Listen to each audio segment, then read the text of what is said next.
Et par une nuit d'hiver très blanc, je suis réveillée par un grand craquement. Oh, ça flamboie aux fenêtres. Je cours dans le jardin. Des flammes tordues dévorent le cul des vieilles chaises d'Illich. Soudain, les tiroirs tremblent dans la cuisine. Ils s'ouvrent brusquement et je vois fourchette, couteau, ciseaux, pince filer et s'envoler vers la forêt. Je cours après cet essaim métallique. Je passe devant la maison d'Ivan et là, il y a un homme qui regarde le ciel dans un grand télescope. Mais il n'y a aucune étoile, que de la cendre et des étincelles qui volent. Un petit garçon me frôle sur son vélo. Je recommence à courir derrière le métal volant et je m'enfonce dans le lugubre de la forêt.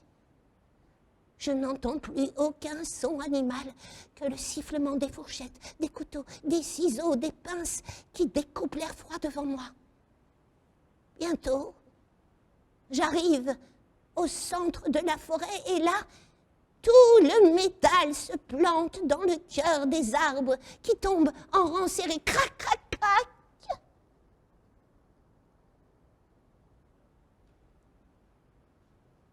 Alors,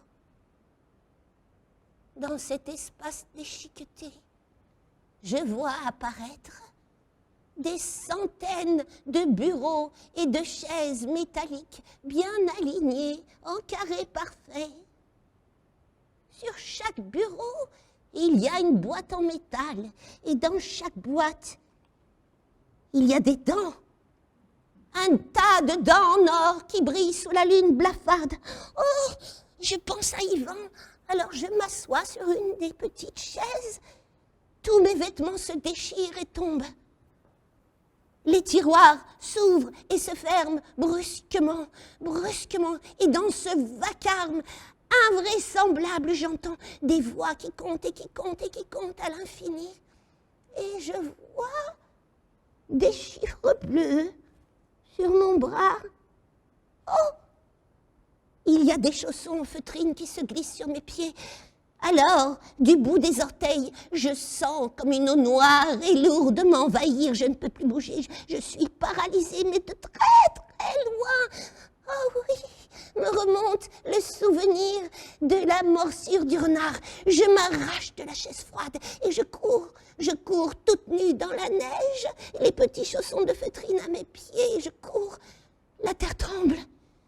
De partout poussent des murs immenses embarbelés qui s'enroncent autour de moi. Je tombe.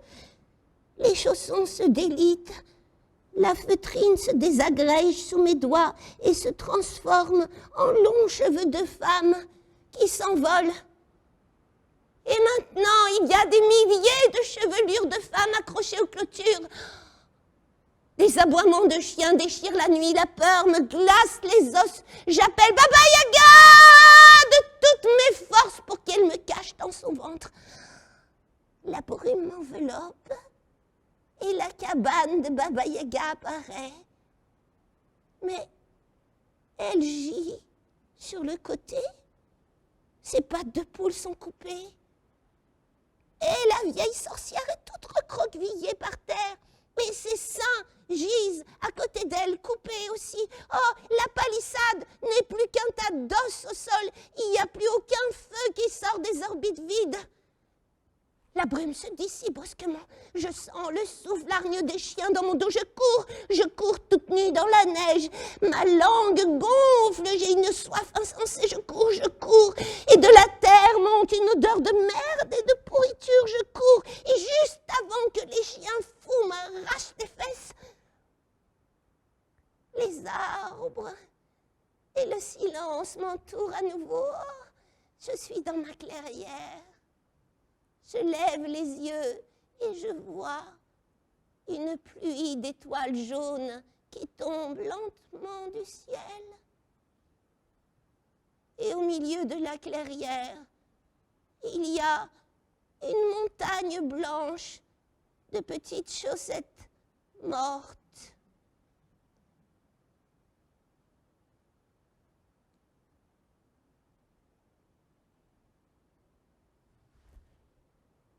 Et clac! Je tombais, tu tombais? Tu tombais dans la neige.